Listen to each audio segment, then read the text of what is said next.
En esta tercera clase vamos a incidir en lo que es y proseguir con la clase de independización de unidades inmobiliarias, con los temas de reglamento, propiedad horizontal, tema de copropiedad y especialmente insistir un poco en lo que son la acumulación de predios, con un ejemplo. En cada parte vamos a hacer ejemplos que nos permitan determinar adecuadamente los conceptos que estamos manejando, ¿no? Vamos a iniciar la clase respecto a esta tercera, respecto a lo que es régimen de propiedad exclusiva y propiedad común. Hay que ponernos básicamente sobre los supuestos que tienen este objetivo, ¿no? O sea, veamos. Una propiedad horizontal típica. ¿Qué significa tener propiedad horizontal? La existencia de un edificio dividido en diferentes sectores en un plano horizontal, ¿no? En este caso, estamos hablando de un edificio en altura, divididos en plano horizontal en diferentes sectores, diferentes niveles. Atípico. ¿Cuál sería lo atípico? El cual no tiene un sustento real en un edificio como lo es en la parte típica, pero que sucede en muchos casos. Existen varias casas que comparten algunos bienes o servicios comunes. No hay una superposición horizontal de propiedades inmobiliarias, sino que comparten zonas de ingreso o vías comunes, ¿no? Para este caso, para tanto típico como atípico, encontramos tipos de edificaciones. Edificios de departamento, básicamente lo que estamos observando en el gráfico derecho. Las quintas, que hemos determinado en clases anteriores, que son unidades inmobiliarias en plano horizontal, ¿no? De 1 o 2 niveles, donde cada unidad inmobiliaria en forma independiente cuenta con un área común que les permite el acceso directo desde la calle hacia la unidad inmobiliaria, ¿no? Casas en copropiedad, básicamente lo que vamos a estudiar ahora, ¿no? Que ellos son copropietarios, ¿no? de todo lo que sucede en el terreno, ¿no? Y para eso generan en muchos casos documentos que acreditan eso y que lo justifica la habitabilidad de cada uno de los propietarios. Centros y galerías comerciales o campos feriales, ya lo hemos visto en clase anterior. Los centros y galerías comerciales, definitivamente aquellos que se han independizado, o sea, aquellos puestos comerciales independizados, ¿no? Y en estas casas, centros o galerías comerciales o campos ferias, terminan siendo pues una propiedad horizontal, porque a una vez que la propiedad inmobiliaria se encuentra inscrita a favor de uno de los comerciantes, pues termina siendo una propiedad privada y hay que acceder vía a áreas comunes. Y a lo mejor otras unidades inmobiliarias con bienes comunes, como en el caso de los condominios, ¿no? Observamos al lado derecho que este es el tema gráfico y, digamos, inicial de todo proceso, es el diseño por el cual se determinan las edificaciones que a futuro van a determinar unidades inmobiliarias dentro de la misma a través de áreas que permitan su acceso, que vamos a llamar áreas comunes. En pocas palabras, la generación de lo que son edificaciones de propiedad horizontal, ¿no? Los ejemplos acá, ¿no? Tenemos un ejemplo básico, en la cual es un bloque de vivienda multifamiliar, ¿no? De varios niveles, ¿no? Que cuenta con una batería de acceso vertical a través de una escalera, ¿no? Preparada para poder recibir, en este caso, 1, 2, 3, 4 unidades inmobiliarias por nivel, ¿no? Es lo típico en cuanto a lo que es propiedad horizontal. Es en altura y en un plano horizontal se ubican las propiedades privadas, ¿no? Saber identificar que los módulos que se manejan, en este caso 4 módulos inmobiliarios, tienen casi las mismas características, por no decir en este caso si trazo un eje axial. Básicamente estaríamos hablando de lo que es viviendas típicas, ¿no?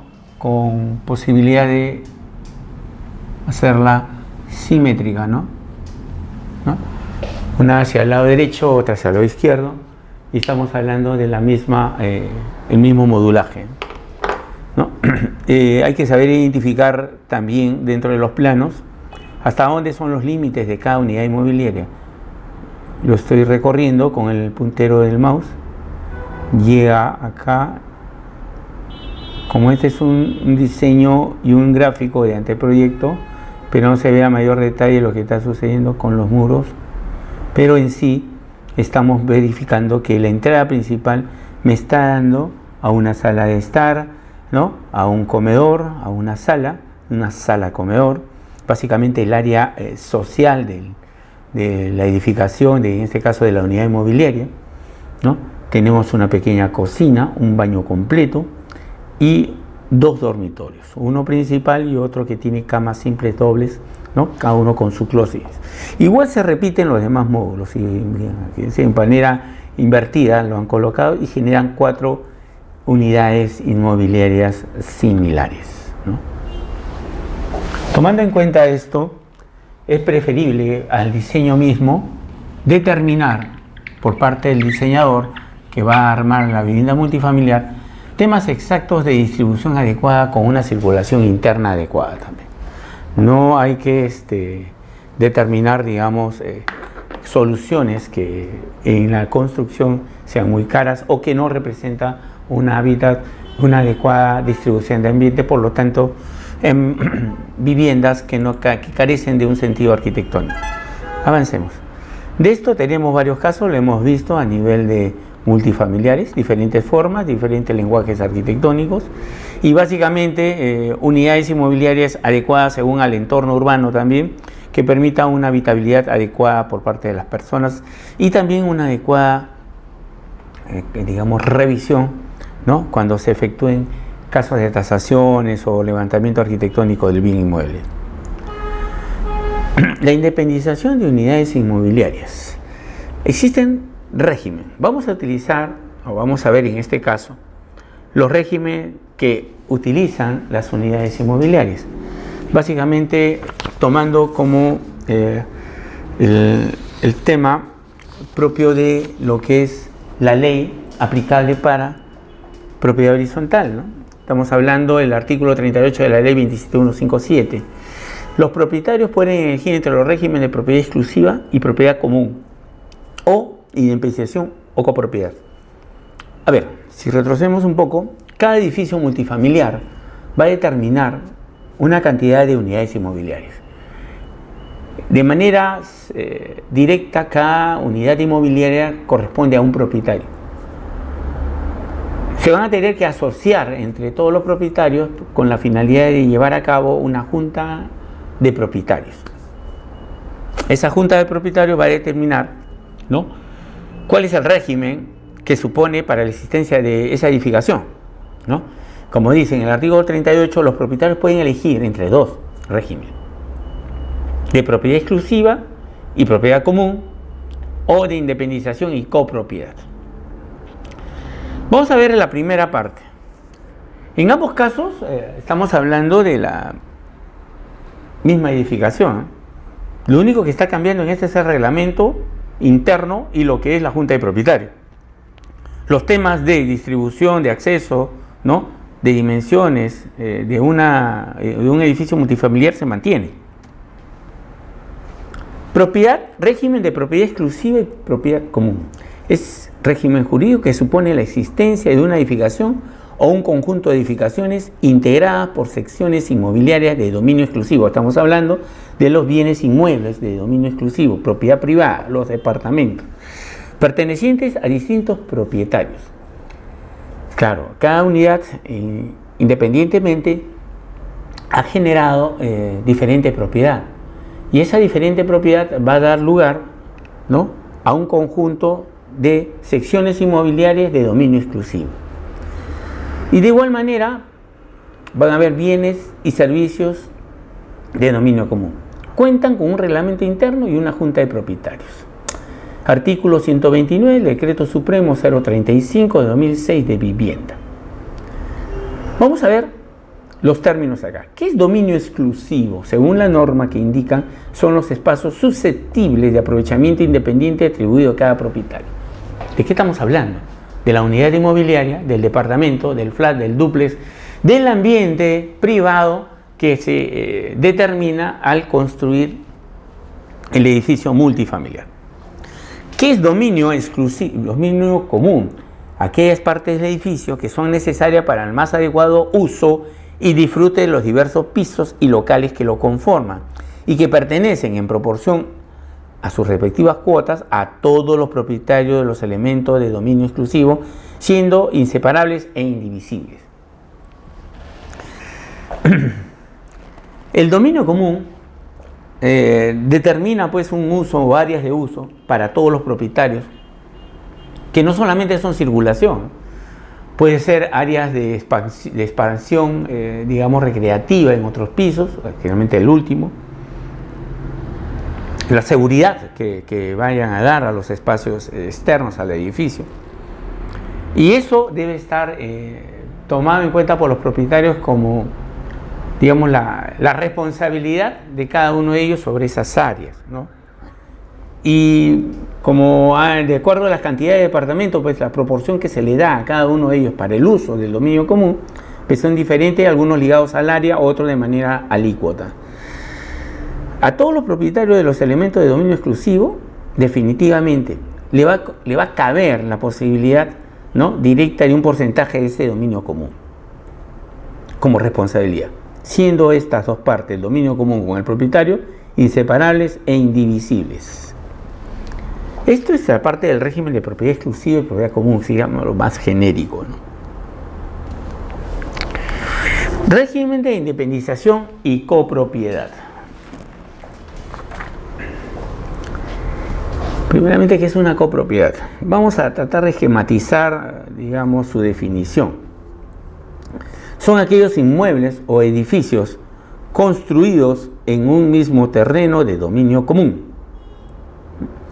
y las casas construidas en sitios de dominio de cada propietario, pero que cuentan con espacios comunes.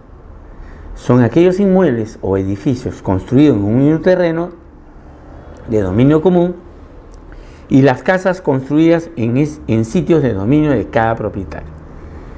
La copropiedad, ¿no? Pero que cuentan con espacios comunes. Básicamente son los departamentos de cualquier edificio público que se ha construido, en los cuales son bienes inmuebles o edificios, ¿no?, que tienen pues un dominio común. O sea, las personas que asumen la propiedad en ese momento, ¿no?, también son partícipes de cada área de ese edificio, que son áreas exclusivas de dominio exclusivo, y a la vez cuentan con espacios comunes. Existe una ley de copropiedad inmobiliaria.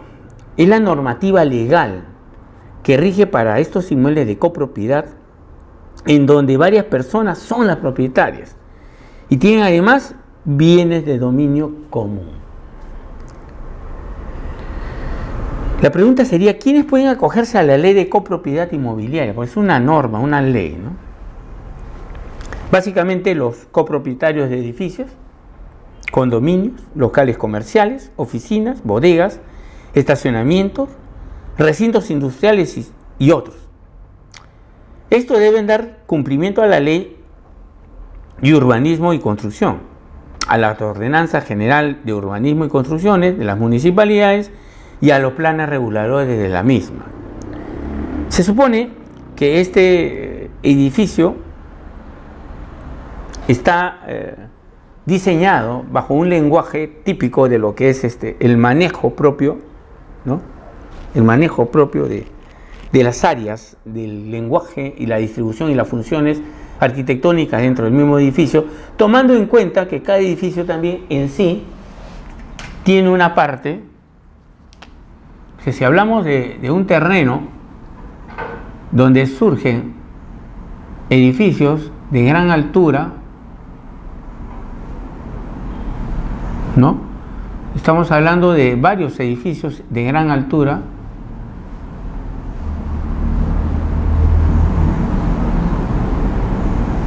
varios edificios sobre un terreno, pues estamos hablando de que estos edificios deben, varios pisos, ¿no?, estos edificios deben de guardar el criterio arquitectónico,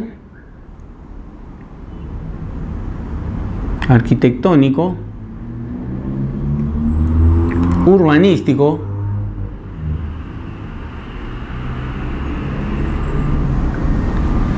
y el criterio básicamente de lo que son las reglamentaciones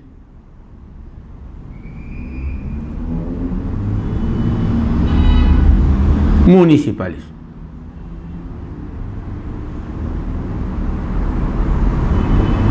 Dada por el Reglamento Nacional de Edificaciones y lo que es los reglamentos técnicos de la Municipalidad Metropolitana de Lima, certificados de parámetros edificatorios y urbanísticos. Entonces, estas edificaciones que son producto de todas estas normas legales, normas técnicas en varios casos, van a permitir armar conjuntos habitacionales con característica propia de lo que es la propiedad horizontal y el uso adecuado de sus áreas y áreas comunes, ¿no?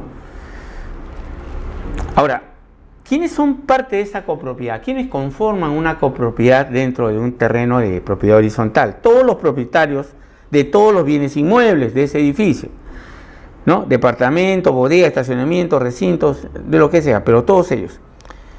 ¿Quiénes son los bienes de dominio común? Los que pertenecen a todos los propietarios por ser necesarios de existencia, seguridad y conservación del dominio o edificio en cuestión. Por ejemplo, ¿qué es bien de dominio común? Los terrenos, los muros, ductos de agua, gas, aire, alcantarillado, luz, pasillos, engranajes, etc. También están los servicios, recreación y esparcimiento, todos los espacios que el reglamento de copropiedad determinen como tal. Estamos hablando de que todos los bienes de dominio público, fuera de lo que es los servicios de infraestructura urbana, estamos hablando de la estructura, ¿no? De la estructura, de la edificación, las áreas externas, ¿no? Áreas externas. Estamos hablando de casi todo lo concerniente a la infraestructura de la edificación. Son aplicables, porque estamos hablando de copropiedad, unidades de propiedad exclusiva susceptibles a ser independizadas y bienes de uso común sujetos al régimen de copropiedad regulado por el Código Civil. No es procedente la partición de zonas comunes, o sea, esas zonas comunes, áreas comunes, le pertenecen a todos. Solo es aplicable en el régimen de copropiedad a quintas, casas en copropiedad, centros y galerías comerciales y otras unidades inmobiliarias con bienes comunes. Deben ser de un piso o que de contar con más pisos pertenezcan a un solo propietario. Miren este tema. El régimen de independización y copropiedad deben ser de un solo piso o que de contar con más pisos, estos deben pertenecer a un solo propietario y los pisos superiores se proyectan verticales sobre el terreno de propiedad exclusiva de la sección. Estamos hablando que los regímenes de copropiedad básicamente son dados por edificaciones de un solo nivel. Por eso hablamos de quintas, ¿no? Galerías comerciales, casas en copropiedad, ¿no? Estamos hablando de edificaciones básicamente que están dentro de un mismo terreno y que tienen características propias de un solo nivel. O en caso contrario, si existiera la proyección de varios pisos, esta proyección debería pertenecer ya no a varios propietarios, sino a un solo propietario. Estamos hablando de solo un propietario.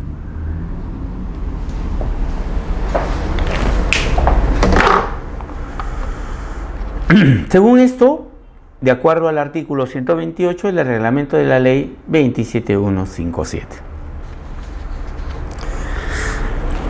Vamos a ver. Hay que tomar en cuenta que junto con el piso o el terreno, el derecho de propiedad horizontal incluye el porcentaje de propiedad sobre los elementos comunes de todos los propietarios de piso en el edificio en cuestión. Tales elementos se consideran necesarios para el adecuado uso y disfrute del piso, y la cuota que exista sobre ello es completamente inherente a la propiedad del piso, siendo inseparable de ella. Estamos hablando de que existe un porcentaje de propiedad que adquiere el derecho de propiedad horizontal, ¿no?, de los propietarios de cada piso de un edificio en cuestión. Estamos hablando de que, ¿no?, ese derecho incluye pues el disfrute adecuado de cada piso, o sea, no solamente por el hecho de tránsito, sino en sí para mantener la estructura arquitectónica, urbanística, que no permita, ¿no?, tomar un reglamento, un conjunto de normas dentro del edificio que sean cumplidas y a la vez que permitan también, ¿no?, el buen uso adecuado del mismo. La propiedad horizontal en sí es una mezcla de propiedad individual, ¿no?, y propiedad de copropiedad. Individual y copropiedad.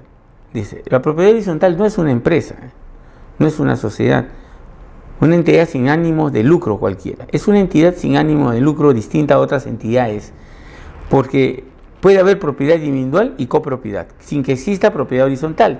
Y este es el caso de las unidades inmobiliarias cerradas, las que también pueden consistir dentro de un mismo complejo inmobiliario con las propiedades horizontales.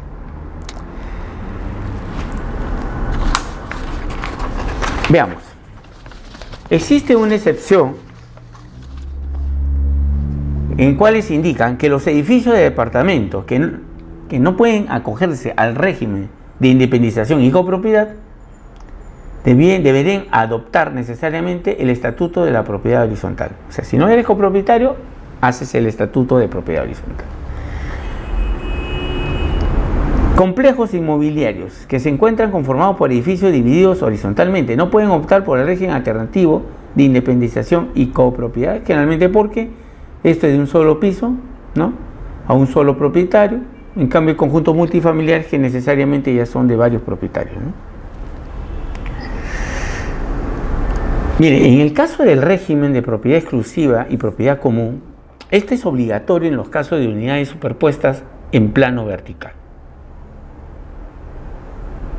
Régimen de propiedad exclusiva, básicamente los casos que estamos viendo, ¿no? Régimen de propiedad exclusiva y propiedad común. En este caso es obligatorio para ellos ese tipo de régimen porque hay unidades superpuestas en plano vertical, por cada piso una unidad inmobiliaria. En los casos de las demás edificaciones que no presenten en este caso, puede optarse por el régimen de propiedad exclusiva y propiedad común o independización y copropiedad, según lo que dice la Directiva 5.1 de la Directiva Resolución 340 del año 2008. ¿Cómo nacen estos regímenes? De acuerdo, y ya creo que de hecho, las transferencias de las secciones de propiedad exclusiva antes de otorgar el reglamento. O sea, basta que yo transfiera las secciones de propiedad exclusiva antes de otorgarse el reglamento, nace el régimen de independización y propiedad común. Independización de propiedad exclusiva y propiedad común. Con el otorgamiento, también nace este régimen con el otorgamiento del reglamento interno por el único propietario de edificación cuando tenga finalidad de transferir las secciones de propiedad exclusiva. O sea, el edificio tiene un propietario.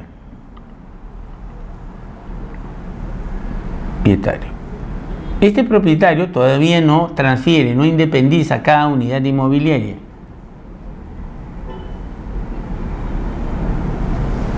No la transfiere todavía. Entonces él es el único dueño hasta que logra la transferencia. Pero él puede hacer el reglamento de propiedad, el reglamento interno de todo el edificio, ¿no?, por el único propietario, que en este caso es él mismo, cuando tenga finalidad de transferir, porque yo voy a necesitar transferir esto a unidades inmobiliarias independientes, ¿no?, con el otorgamiento del reglamento interno como único propietario cuando tenga finalidad de transferir la sección de propiedad exclusiva. Artículo 39, ley 27157, ¿no?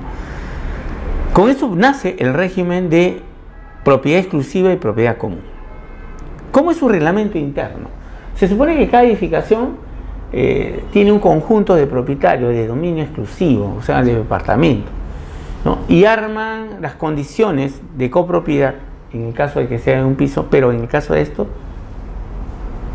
en altura la copropiedad de lo que es de cada uno de los propietarios, y lo que inmediatamente sale es el reglamento interno, o sea, el estatuto de esa edificación, que debe contener la descripción de la sociedad, de las secciones exclusivas de cada departamento, de cada uno de ellos, ¿no? O sea, qué información tengo de cada departamento, cada unidad inmobiliaria, cada unidad catastral, cada sección de propiedad exclusiva, sus usos, zonas comunes, porcentaje de participación, derechos y obligaciones de los propietarios, régimen de junta de propietarios como sesiones, quórum, votaciones, etc.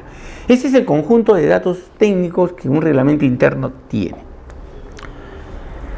En el caso de la declaratoria fábrica, esta constituye un acto previo para su inscripción, en este caso el reglamento interno. O sea, yo no puedo tener un reglamento interno, no puedo tener un tema de propiedad, de régimen de propiedad exclusiva, si es que no genero directamente primero su declaratoria de fábrica. Antes que todo tiene que nacer la edificación. Si la edificación no nace, por lo tanto, su reglamento interno, su independización y sus áreas comunes no surten efecto. Entonces estamos hablando de que primero la declaratoria de fábrica, o sea, debo tener sobre la base del terreno, ¿no?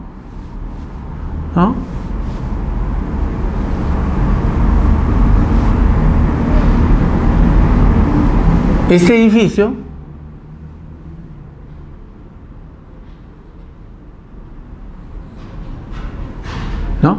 Este edificio, que tiene varios pisos,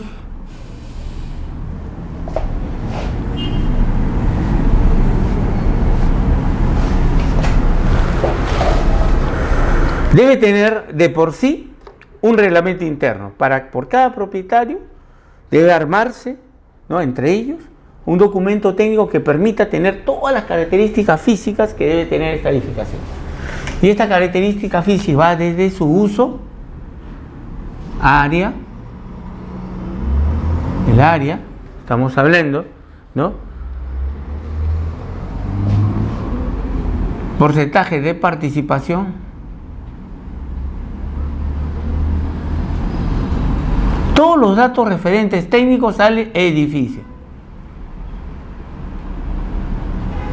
Este edificio tiene características propias de lindero, medidas colindancia, ambientes que contiene, áreas ocupadas, áreas techadas, y que nos permite que en ese reglamento pues pongamos las condiciones de cada uno de ellos, ¿no? Para eso se debe inscribir el acto previo de la declaratoria de fábrica. La formalidad de este reglamento interno. Importante el reglamento interno dentro de todo lo que nosotros manejamos en propiedad horizontal, porque va a permitir es un documento legal técnico que permite el buen manejo y el buen uso que se le dé al edificio. O sea, es necesario que de ese reglamento paralelamente debe salir la junta de propietarios.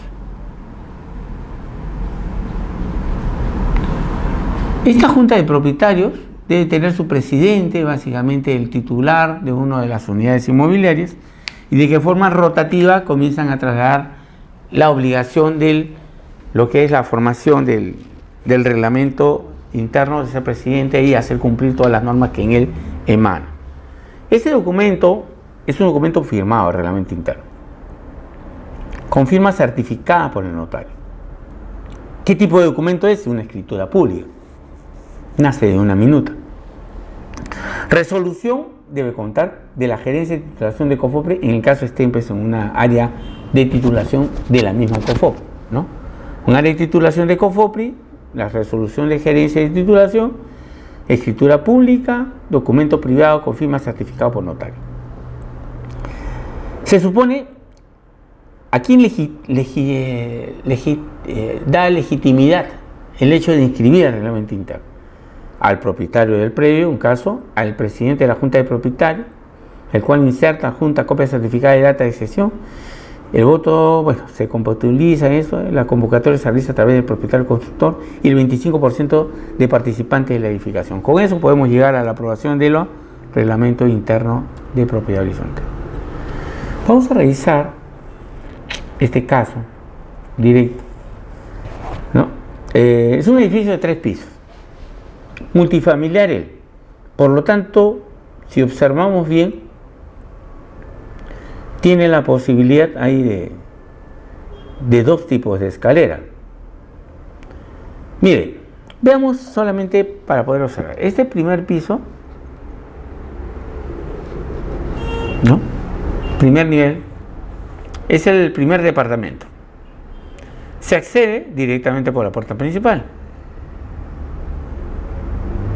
Por acá. Ingreso de acá. Terraza de salida. Sala, comedor. Dormitorio. Terraza. Un mini departamento. Cocina y baño. ¿No? De acá yo puedo acceder a todos los niveles, ¿no? Pero me está sirviendo básicamente como una especie de espacio libre. Tenemos acá el mínimo departamento con un solo dormitorio, ¿no? Que es de acá, una escalera que me lleva básicamente a lo que es el tercer nivel. Otra escalera que me está llevando aquí la misma, no en un descanso, al segundo nivel. Estamos hablando de otro departamento con 1, 2, 3 dormitorios, sala, comedor, cocina y baño.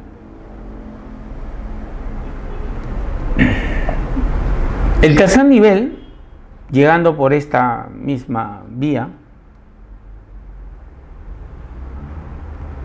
solamente contiene lo que es el dormitorio 1 y 2, un estudio, cocina y baño. Este a futuro debe ser su sala, comedor. Su unidad inmobiliaria. Vamos a ver, unidad inmobiliaria 1, la del primer piso, 2, la del segundo nivel y 3, la que aparece en esto. Unidad inmobiliaria 1, 2, 3. Estamos hablando de acá de los planos de independización. Recordemos un poco que para poder determinar los linderos, las medidas básicamente técnicas de un departamento, un bien inmueble, es necesario tomar en cuenta sus medidas técnicas, o sea, la descripción exacta de lo que es los ambientes del bien inmueble, del dominio exclusivo. Su descripción, sus linderos y medidas perimétricas. Saber calcular las áreas techadas, las áreas ocupadas, que nos va a determinar a nosotros los datos a incluir en el plano de independización. Acá tenemos, si visualizamos en el anterior, en el primer piso una unidad inmobiliaria, pero de ahí nosotros vemos que tiene un área de acceso, ¿no? Estamos hablando un área de acceso 1, un área común, la unidad inmobiliaria con su área ocupada, su área techada. El segundo nivel, la unidad inmobiliaria número 2 y parte de la unidad inmobiliaria número 1, con su área común 1 y área común 2. Tercer nivel, se repite casi similar, solo que en realidad se repite lo mismo. Estamos hablando de la misma unidad inmobiliaria que se traslada al otro lado. Estamos acá. Y esto pertenece a la unidad inmobiliaria número 1. Si se percatan acá, la terraza, su azotea, ¿no? A donde llegamos pertenece a la unidad número 1. Por eso es que se representa acá como unidad inmobiliaria número 1 el total del primer piso más las áreas que están acá, y estos son los aires, ¿ya? Existe una parte de la unidad inmobiliaria en el primer piso en este lugar. Vamos a revisar los planos técnicos, ¿no? Que es lo importante en este tipo de cosas.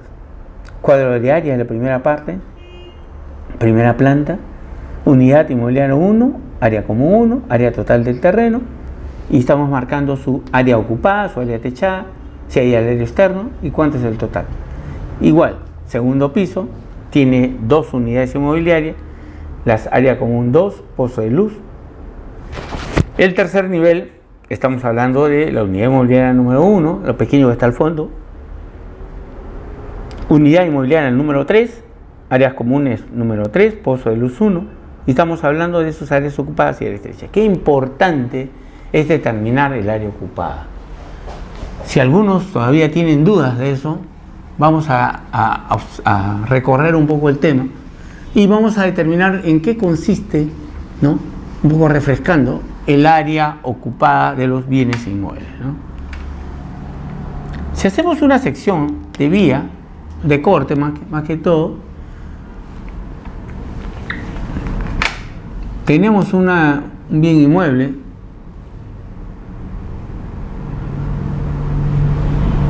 cuatro niveles,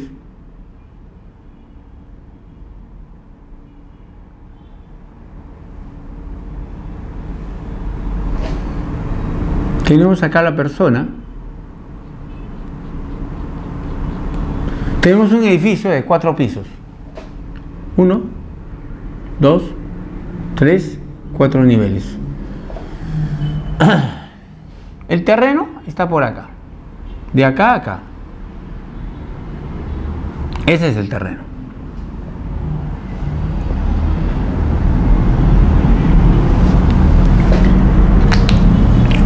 Ahí vamos a marcarlo bonito, ¿eh?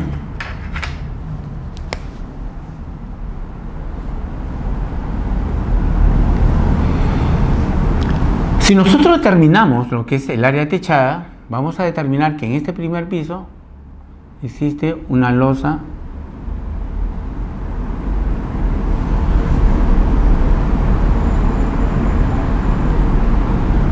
un techo. Sobre esto y sobre este piso yo transito.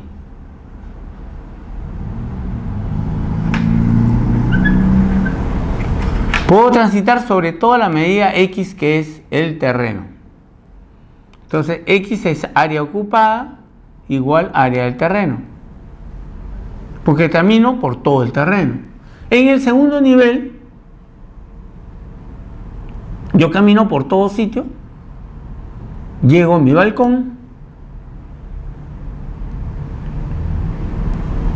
y todavía observo lo que está sucediendo. La única diferencia es que aquí hay un área libre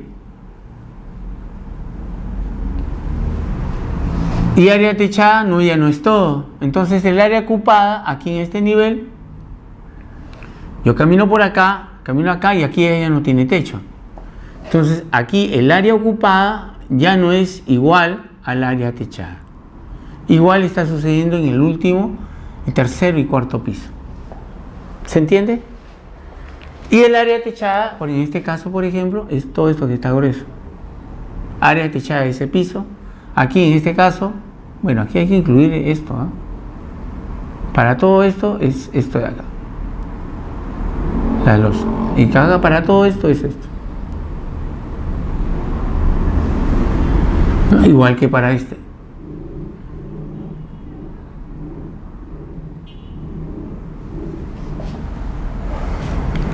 Ya no se cumple esto, ¿eh? El área techada es igual al área ocupada. A ver, como son datos técnicos, es necesario que lo manejemos, que sean datos que podamos visualizar en el plano de arquitectura y después en el plano de independización y nos permiten armar los cuadros. Cuadros por niveles, plantas, niveles, etc. Primera planta, unidad inmobiliaria 1, área común 1, área total de terreno. Entonces ponemos área ocupada, una primera columna por este lado para que puedan observar, área techada por este lado, aleros externos, área techada total, igual, parte de la segunda, igual, área ocupada, área techada, y la 3 también con sus área ocupada y área techada. O sea, para el tema técnico es muy importante el tema de área ocupada y el tema de área techada. Con estos datos nosotros manejamos toda la referencia de cuadros técnicos con lo que es el régimen de propiedad exclusiva y común. Veamos otro segundo caso, 4 niveles. Vamos a visualizarlo primero. De izquierda a derecha. Tenemos el acceso por donde ingresa acá. Sala, comedor. Viene por acá, acceso principal. ¿Sí? Sala, comedor. Cocina. Baño. Dormitorio. Patio, jardín. Patio, lavandería. Entro por la cocina, tengo mi patio de lavandería.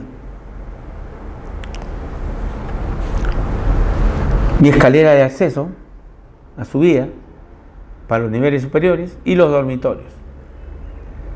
Si visualizamos la segunda parte, o sea, el segundo nivel, ya estamos en un segundo piso. Se supone que aquí es el primer nivel. Estamos. Esto prosigue, sigue dando vueltas. Al seguir dando vueltas, determina que ese elemento vertical llamado escalera me permite tener el acceso a todas las unidades inmobiliarias. Y cada piso tiene características casi similares. 3 dormitorios, 1, 2, sala comedor. Estamos hablando de que acá tenemos mini departamentos, ¿no? Un mini departamento, un solo dormitorio. Este tiene estudio que puede ser convertido en dormitorio. Tercer piso, acceden todos. Uno por este lado, en esta azotea, y el otro por este lado, accede a la azotea de acá. Estamos hablando de 4 pisos. A ver, y sus 4 pisos determinan, de acuerdo a las áreas ocupadas y techadas, determinan las áreas, el límite perimétrico de los planos de independización. Vamos a observar acá. Tenemos los planos de la unidad 1, de la unidad 2 y 3, de la unidad 2 que es dúplex y 4, y de la unidad 4 también, pero que esto está en construcción. Estamos hablando de que esto no tiene construcción alguna. Estudiémoslo bien. Unidad inmobiliaria 1, primer piso y nada más. En el segundo piso nace la 2 y la 3. En el cuarto, unidad 4 y sigue la unidad 2. Por lo tanto, estamos hablando de un nivel de dúplex, ¿no? Y se da la futura área de expansión urbana. Disculpe, la futura área de lo que son las áreas internas inmobiliarias de cada una de ellas, ¿no? Aires propios de unidad inmobiliaria 4. ¿Qué sucede? Que esta área de expansión de la edificación se le están dando a la unidad inmobiliaria número 4. Tiene los aires de esa misma unidad, todavía como una futura construcción. Igual está sucediendo con la unidad inmobiliaria 2, que su proyección futura generaría ya la unidad inmobiliaria número 5. ¿No? La 1 en un solo nivel, la 2 en 2 niveles, tipo dúplex, la 3 en un solo nivel, la 4 en un solo nivel, y sube, quiere decir que la 4 igual que la 2 son dúplex, y la 5 que es un flat de unidad inmobiliaria no construidas a la fecha. Pero ya se está predisponiendo la construcción de ello y forma parte de lo que es el reglamento de ese edificio y su proyección de construcción. Cuadro de áreas que se manejan en este caso. Como en todos los casos de independización, debemos manejarnos los cuadros de áreas por piso. Según los pisos, área ocupada, área techada, ¿no? Estamos hablando de área de terreno, área alero externo y área techada total. Área ocupada, área techada, alero externo como área techada y área techada total. ¿Estamos? La suma de estos dos, el área techada total, la ocupada, aparece aparte con otro nivel de referencia. Este es en el primer piso. En el segundo piso estamos hablando de las áreas, de las unidades inmobiliarias 2 y 3. Así mismo con todos sus servicios, con los pozos de luz y área común. Planta tercera. Sigue estando la unidad inmobiliaria número 2. Aparece la 4 y sus áreas comunes. Y en la última está la unidad inmobiliaria 4, que aparece en la tercera como construcción y en la cuarta también aparece como construcción, pero todavía está proyectada. Esto es a través de lo que es el régimen de propiedad horizontal y propiedad común. Vamos a ver los casos de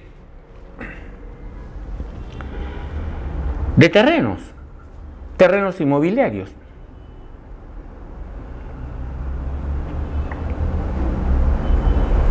En este caso, observen, hay un terreno matriz, un terreno mayor, que es este amarillo, sobre un área de extensión mayor. En eso se está independizando de este gran terreno solamente 2 unidades inmobiliarias, por si acaso. Cuando hay un terreno grande y hay propietarios 3, 4, 5 no se ponen de acuerdo, podría ponerse de acuerdo a lo mejor para no perjudicar al otro que haga la división y partición, que es lo que corresponde a él. Este es el caso, son 2 propietarios que están independizando el terreno y por lo tanto está abriendo áreas remanentes, ¿no? Sus cuadros terminan así, de los 2 que van a independizar los predios dentro de este terreno. Unidad 1 con un área de 1700, similar al área 2, sus medidas y colindancias. Hay que tomar en cuenta que la matriz se encuentra inscrita en registros públicos, ¿no? Y sobre eso van a generar nuevas partidas para la conformación de cada unidad inmobiliaria que se genere del terreno matriz. ¿Qué acto se puede inscribir en la partida matriz del predio? O sea,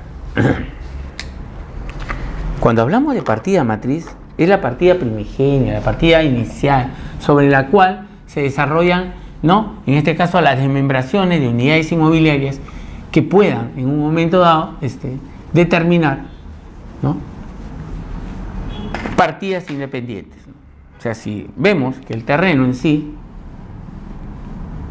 ¿no?, tenemos unidades inmobiliarias acá, ese terreno, de acá, matriz, tiene una partida electrónica número tanto. Y esta partida electrónica se va a trasladar en forma independiente, dándole independencia, registrarla a cada uno de estos bienes inmuebles. Y esto van a nacer con una nueva partida electrónica, quedando como matriz la anterior, o sea, todo el resto.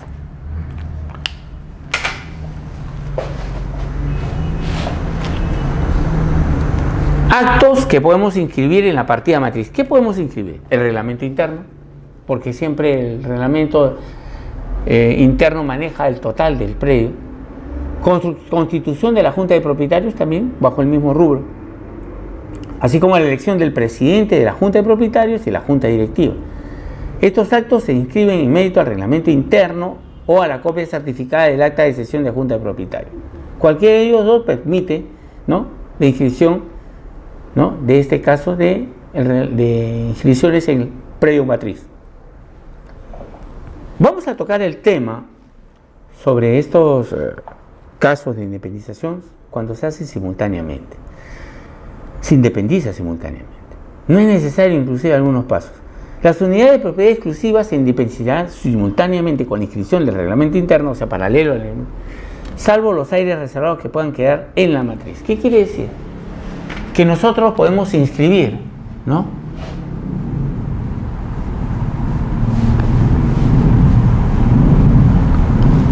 podemos inscribir todos los niveles, ¿no? En este caso, como dice, simultáneamente inscribimos con una apertura de una partida especial, ¿no?, al régimen que estamos sujetos y su relación en la partida de matriz, o sea, la relación de toda la inscripción. Pero dicen que podemos inscribir simultáneamente cada uno de los bienes inmuebles más el reglamento interno, ¿no? Esto, o sea, cada unidad inmobiliaria más su reglamento interno. Simultáneamente podemos inscribirlo, ¿no es cierto?, salvo los casos de altura, o sea, libres, azotea. Eso todavía no, porque necesita otro marco para poder, ¿no?, trabajar las áreas de dominio común. Salvo eso, lo demás se puede adelantar escribiendo como en la matriz del edificio. ¿A qué se puede llegar con la junta de propietarios? Ellos pueden generar una junta de propietarios para registros. ¿Qué acuerdos pueden tomar? Elección del presidente y de la junta directiva en su caso. Modificación del reglamento interno. Podemos modificar el reglamento interno en los porcentajes de participación, así como la transferencia de bienes comunes.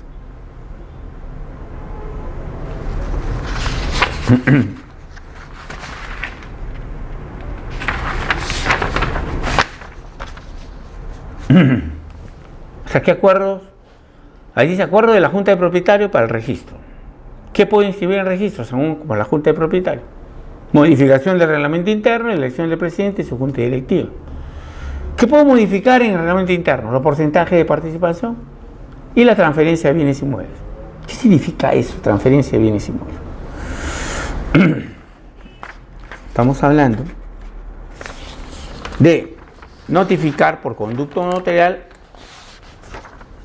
a los no asistentes dándole un plazo de 20 días. Y de acuerdo a eso, ejecución del acuerdo, o sea, transferencia de la propiedad, consecuencia de la transferencia, modificación del reglamento interno. ¿No?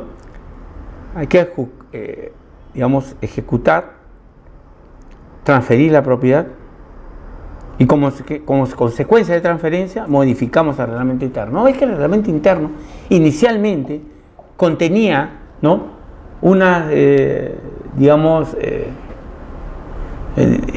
artículos, ¿no?, diversos artículos, sin efectuarse la transferencia.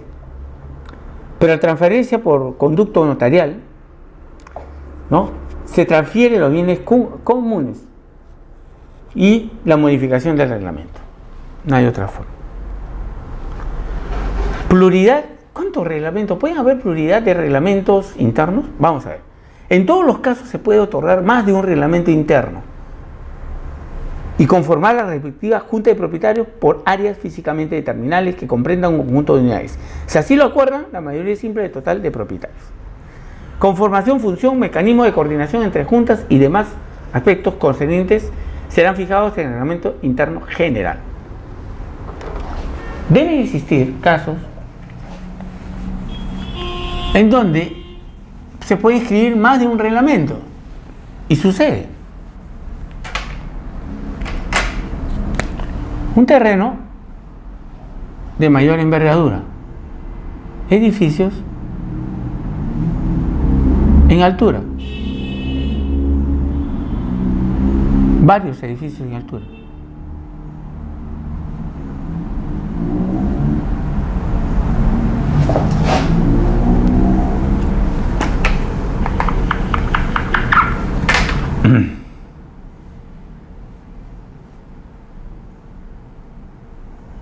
Varios edificios en altura.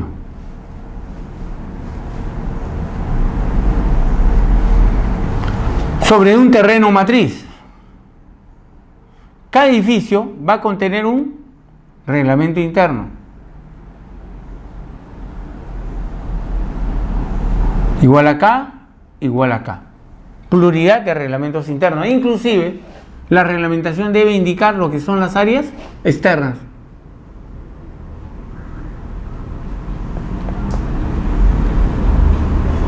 Áreas externas. Áreas externas de circulación. Si nosotros manejamos esto en planta, las edificaciones o los edificios, aparte de tener su reglamento interno de propiedad horizontal y cotitularidad, estamos acá, va a tener acceso. Y hay que indicar en el reglamento el acceso externos a las edificaciones. Estamos sabiendo que yo puedo recorrer por acá hasta llegar acá. Puedo hacer el nuevo recorrido y llego acá. Y hago este recorrido por acá y llego a este edificio. Todas estas áreas son calculables y forman parte de los datos técnicos del reglamento interno y de copropiedad básicamente. Dice, en todos los casos se puede otorgar más de un reglamento interno y conformar la respectiva junta de propietarios de áreas físicamente determinadas que comprenden un conjunto de unidades, si así lo acuerdan mayoría simple. O sea, estamos hablando de que existe una junta de propietarios con un presidente, aquí hay otro presidente, aquí hay otro presidente, y arman la junta de propietarios integral, ¿no? Con cada uno de ellos, ¿no?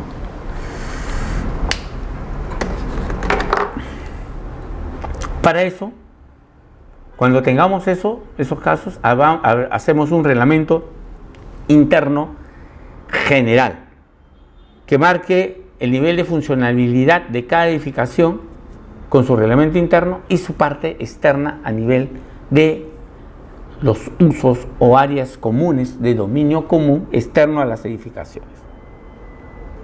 ¿Qué características tienen estas edificaciones que cuentan con pluralidad de reglamento interno? Sección de propiedad exclusiva, agrupadas por sectores o por bloques. Este puede ser, por ejemplo, el bloque A, este puede ser el bloque B, el bloque C. ¿Estamos? Entonces, cuando hay pluralidad de reglamento interno es porque existen varios reglamentos internos para cada uno de ellos, un reglamento, otro más, y encima se genera un reglamento, digamos, interno general de todo. Entonces, ese va a contener los reglamentos internos de cada edificio construido y adicionar las áreas externas de circulación de todo el edificio. ¿Estamos? Este esquema, ¿no? Este es el área, esquema, área externa, ¿no? Esa área que nos permite llegar al edificio y dentro del edificio llegar a los ascensores, o sea, a la propiedad horizontal. Sigamos.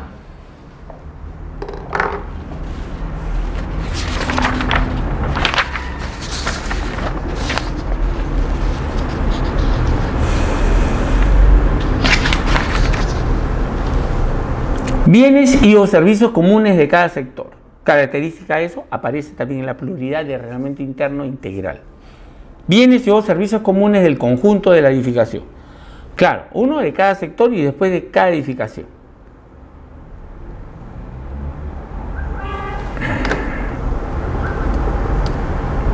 ¿Cuándo se extingue un régimen?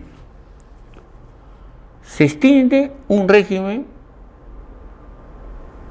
básicamente por destrucción o demolición de la edificación, salvo que las zonas propias y comunes puedan delimitarse en función al terreno. Por acuerdo unánime de todos los propietarios, en cuyos casos se procede a la acumulación de la partida matriz. No se requiere cumplir con algún requisito municipal o administrativo. Por acuerdo unánime de todos los propietarios, podemos extinguir el reglamento o el régimen de propiedad horizontal, ya sea por destrucción o demolición de edificación o porque hay un acuerdo de todos los propietarios. Por lo tanto, se procede a la acumulación en la partida matriz, no requiere el cumplimiento de un requisito municipal o administrativo. Ya saben, ¿no? Se extingue por demolición o por destrucción o porque hay acuerdo unánime de todos los propietarios. Nadie quiere vivir en ese edificio.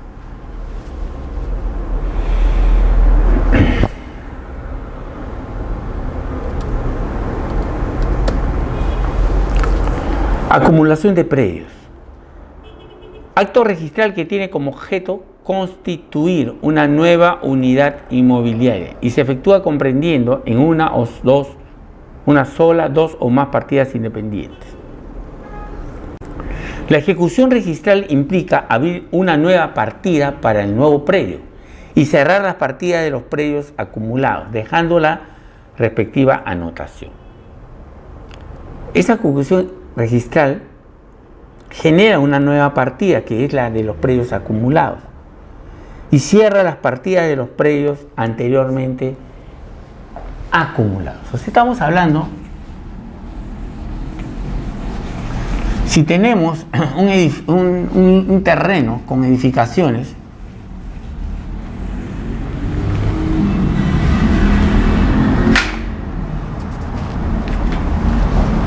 un terreno cualquiera, donde tenemos diferentes desmembraciones: 01, 02, 03, 04, 05. Así se ha quedado subdividido cada una del predio matriz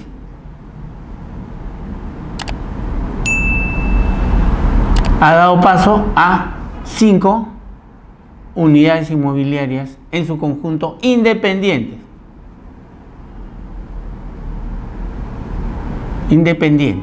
Registralmente. O sea, ya existe la matriz, pero existen también las partidas independientes por cada uno de los bienes inmuebles, en este caso de los terrenos. Acumulación de predios. Es el acto registral que tiene como objeto constituir una nueva unidad inmobiliaria y que se efectúa comprendiendo en una sola o dos más partidas independientes relativa a los todos predios. La ejecución registral implica abrir una nueva partida para el nuevo predio y cerrar las partidas de los predios acumulados dejando la respectiva anotación. ¿Cómo hacemos? Agarramos uno de estos predios. A la hora que se verifica, existe 1, 2, 3. El 03, vamos a marcarlo. Vamos a hacer la acumulación a través de la existencia de un ejemplo. El 03A, el 03B, el 03C y el 04C, D. El 04D. Así existe, así han construido, tienen fábrica inclusive, pero registralmente quieren acumular los predios. Entonces, acá cada uno de estos tiene su propia partida registral. Este tiene su propia partida registral, su partida registral, su partida registral. Cada uno de los sublotes tiene su partida registral. O sea, hay que abrir, primero, el acto registral es constituir una nueva unidad inmobiliaria, ya no 4, sino una sola, y eso va a generar una, 2 o más partidas independientes relativas a otros tantos predios. Es abrir una nueva partida para el nuevo predio y cerrar las partidas anteriores. ¿Qué quiere decir? Que a la hora de generar la acumulación de ellos, ya no voy a tener esta partida, esta partida, esta partida y esta partida. Todas las voy a acumular de tal manera de que me voy a generar un nuevo lote 03, ¿no? Que va a anular cada partida registral de cada uno de ellos y va a dar lugar a la anotación de una nueva partida registral de acumulación. Partida registral de acumulación.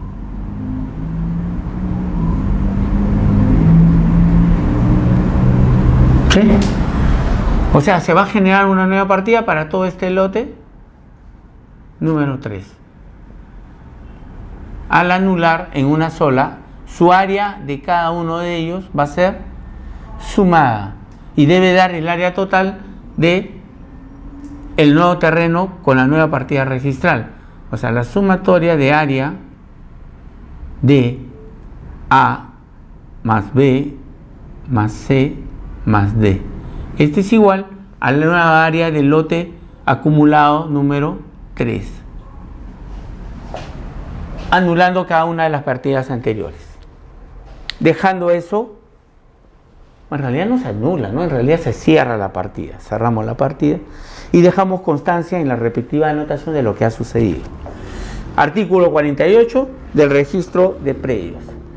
Requisitos generales. Que los inmuebles constituyan un todo sin solución de continuidad, salvo los supuestos casos de propiedad exclusiva y propiedad común. Que los muebles constituyan un todo sin solución de continuidad. pertenecer al mismo propietario. Claro, o sea, al acumular ya no va a haber propietario diferente, va a haber un solo propietario. En este caso, personas que acrediten la propiedad para un solo propietario. Un propietario. O sea, ya no va a haber cada uno con diferentes propietarios, sino un solo propietario. La ejecución real implica abrir una nueva partida, ¿no? Constituyan un todo sin solución de continuidad, salvo los supuestos de propiedad horizontal en donde sí hay continuidad de inmuebles, ¿no? Pertenecer a un mismo propietario, si es solicitado por el propietario mediante documento privado en forma certificada que contenga el área. O sea, debemos tener también datos técnicos del área, lindero, medida perimétrica de cada uno de los predios con indicación de la partida registral y el área lindero del predio resultante. Claro, o sea, adicional que cada uno de ellos va a tener una partida registral, el predio resultante ya genera, o sea, todo este perímetro, genera una partida nueva registral. ¿Ya? Estamos con sus medidas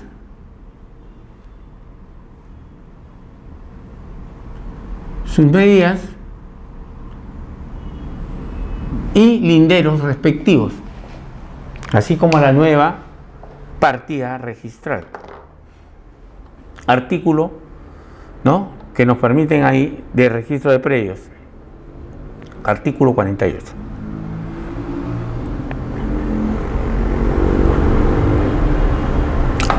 Se debe solicitar al propietario mediante documento privado con firmas certificadas notarialmente que contenga el área y todos los datos técnicos que hemos visto de cada uno de los predios con indicación de la partida y el área lindero medida perimétrica del predio resultante.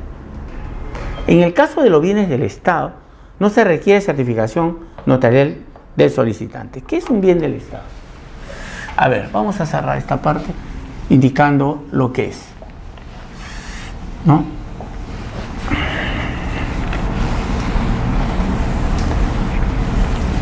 Podemos tener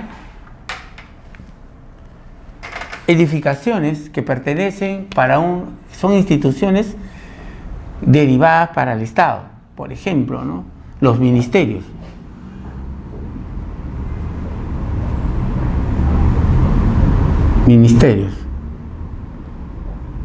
Organismos descentralizados, embajadas,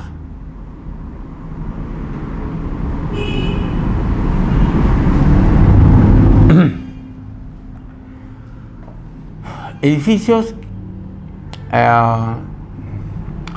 las fuerzas policiales, del ejército, ¿no?, instituciones del Estado,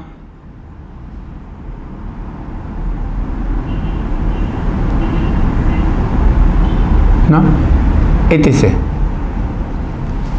Para este caso, no se requiere certificación notarial del solicitante para efectuar la acumulación. Su régimen es mucho más directo, ¿no? Quiero acumular, me dice que debo tener que constituya todo con una sola solución continua, salvo los casos de propiedad exclusiva y propiedad común, pertenecer a un mismo propietario, ¿no?, y a la vez que el documento, un propietario mediante un documento privado con copia certificada notarialmente que contenga las áreas, lindero y medidas perimétricas de cada uno de los predios. Pero en el caso del Estado, pues, si no me equivoco, de estas instituciones no requieren eso, no requieren pasar por una certificación notarial, sino basta solamente con el documento técnico del régimen de propiedad horizontal y de cotitulares.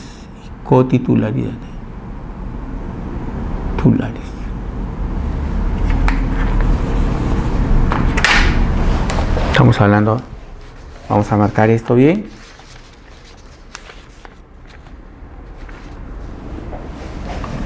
propiedad y copropiedad. Registrar. Este documento técnico, en el caso de que son bienes del Estado, directamente pasa como un documento, como un mismo documento, pero no necesitan certificación notarial para presentar la acumulación de predios. ¿En dónde se da generalmente esto? Estas acumulaciones son referidas a terrenos, ¿no?, en donde que por X razones requieren, ¿no?, una acumulación real, ¿no?, que permita mantener continuidad en este caso, y tenemos 3 predios que necesitan acumularse con sus respectivas áreas externas.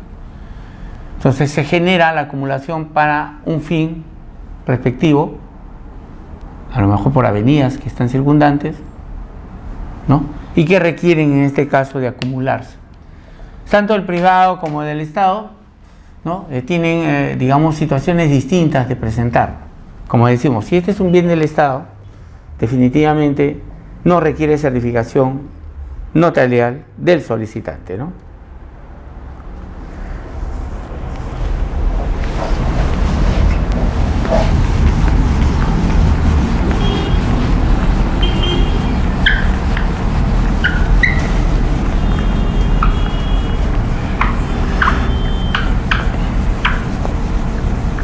Hay que tomar en cuenta que todos estos bienes, todas estas edificaciones, deben de hacer definitivamente, o debemos tener la información definitiva de lo que son su estado de saneamiento físico-legal. O sea, estamos asumiendo que cualquiera de estos terrenos, para acumular o para generar propiedad horizontal, deben estar saneados. ¿Y qué significa eso? Si hablamos en primer paso de un terreno matriz,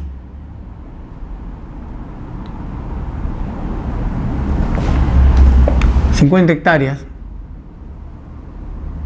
esta debe estar inscrita en los registros públicos, en SUNAT. ¿Inscrita qué? Todo el terreno y su propiedad, o sea, el adquiriente, quién lo ha comprado, de quién la propiedad, y si está inscrita directamente. O sea, si el terreno matriz está inscrito, entonces estamos hablando de propiedad. Si sobre eso se han generado desmembraciones, esas desmembraciones deben también inscribirse. Si se han generado desmembraciones que ha dado lugar a sublotes,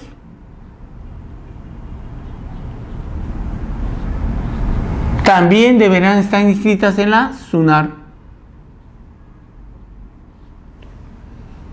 Estamos. Y todos los actos que se den para reglamento de propiedad horizontal y copropiedad, ¿no?, o sea, edificaciones que hemos puesto acá, deben pasar no solamente por SUNAT. Estamos hablando que el comportamiento de todo el proceso de saneamiento físico-legal, ¿no?, de reglamento interno, de reconocer una edificación que es propiedad horizontal, pasa por varias instituciones, empezando la primera de ellas, la municipalidad.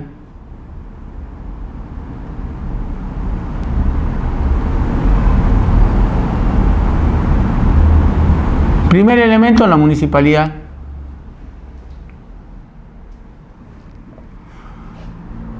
SUNAT.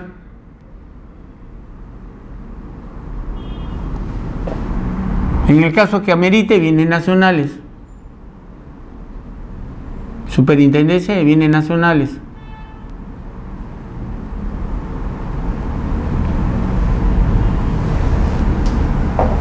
Si la propiedad de la matriz está a través de una institución como el organismo de formalización de la propiedad informal, también constituye un elemento de revisión. COFOPRI. Gobiernos regionales.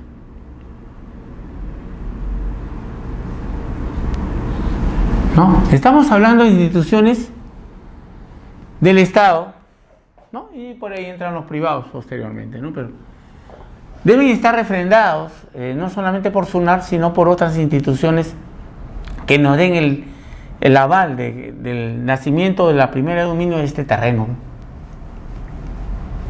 Ahora, ¿qué actos directos inicialmente se generan a través de la edificación para que dé lugar posteriormente a una inscripción del reglamento de propiedad horizontal y copropiedad? En primer lugar, el terreno debe existir. Por lo tanto, debe haber una inscripción del terreno. Una inscripción del terreno. 2. Se debe inscribir, bueno, se supone que esta es la propiedad, ¿no? Esta es la propiedad. Debemos inscribir, tener una licencia de construcción.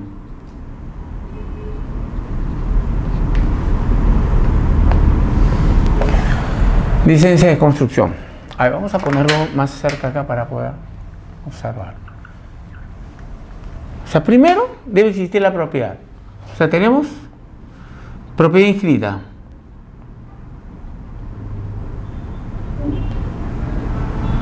Propiedad inscrita.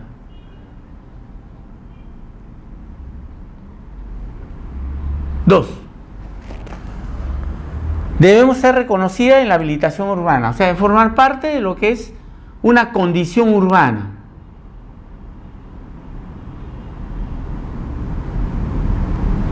Condición urbana. Claro, que yo puedo tener que es una habilitación urbana, en lo lógico,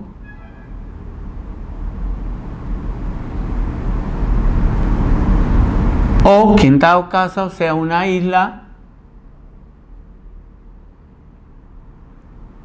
rústica. ¿Estamos? Se cumple esa condición. Si es habilitación urbana, es inmediato, ¿no? Todos los procesos que permitan que ese bien inmueble, que después va a generar un edificio multifamiliar, va a generar una propiedad horizontal o una propiedad de copropiedad, ¿no? Y que va a generar después todo un reglamento, junta de propietarios y todo. Si yo tengo esto y cumplo las condiciones urbanas por parte de la municipalidad, porque en este caso es SUNAR, en este caso son municipalidades.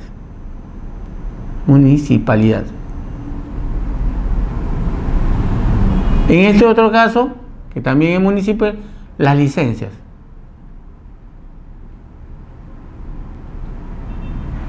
Licencias.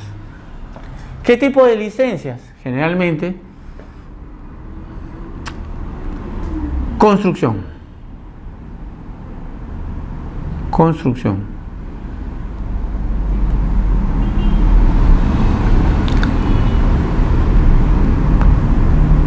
Conformidad.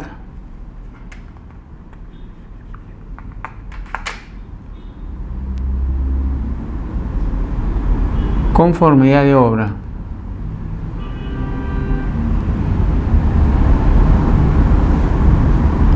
Finalización de obra.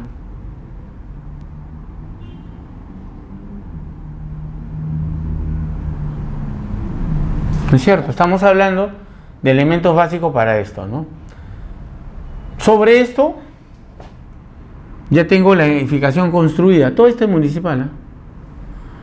Si yo tengo la edificación construida, yo debo inscribir, o sea, básicamente ya terminé de construir. Una vez construir, debo declarar lo que es, aunque lo vamos a colocar acá, declaratoria de fábrica.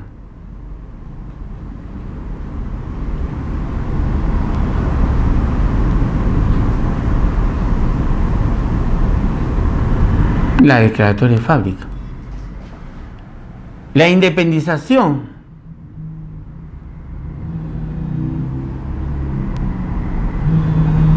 La independización de los bienes inmuebles, ¿no? Estamos hablando básicamente del régimen de propiedad horizontal, ¿no? ¿Estamos? Independización de los bienes inmuebles, propiedad horizontal. Declaratoria de fábrica, finalización de obra. Estamos ya con la independización. Dentro de la independización, nosotros vamos a presentar lo que es el reglamento de propiedad horizontal. Propiedad horizontal. Y lo que es la junta de propietarios. Junta de propietarios. Se dan cuenta que para poder tener todo ese bagaje, ¿no? Entrar a lo que es el régimen de independización, ¿no? De propiedades exclusivas y de copropiedad, requerimos pues que este esté formalmente, la edificación formalmente saneada. Esa edificación saneada me va a permitir generar todos estos actos y posteriormente llegar a lo que es los regímenes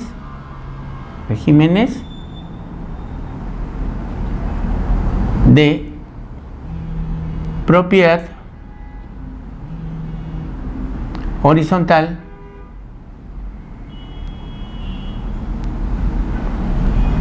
y copropiedad,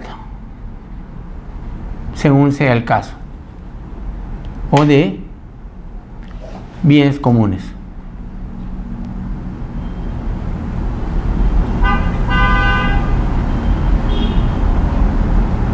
Si pretendemos efectuar el saneamiento o por lo menos regularizar o indicar la inscripción del reglamento interno y de todo, debemos pues tener toda la información técnica debidamente inscrita en registros públicos. Requisitos generales: los planos, en este caso de la acumulación, que también forma parte de la inscripción registral, debe ser autorizado por un profesional competente, salvo que los predios anteriormente hayan estado acumulados y retornen a dichos estados. Igual, debemos estar por el profesional competente, que viene a ser el verificador registral, que debe manejar todo ese tema. Planos y código de referencia catastral o constancia negativa de catastro, salvo el caso de acumulación de unidades sujetas a los regímenes de la 27157 o regularización de edificaciones. ¿Qué significa eso? Que hay edificaciones que ya están, ¿no? Que son antiguas, ¿no?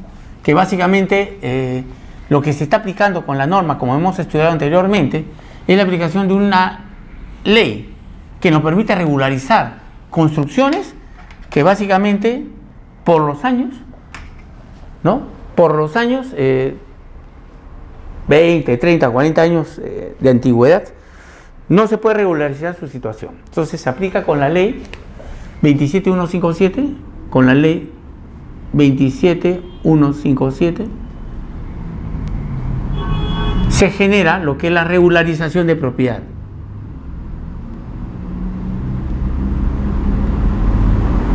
La regularización de propiedades.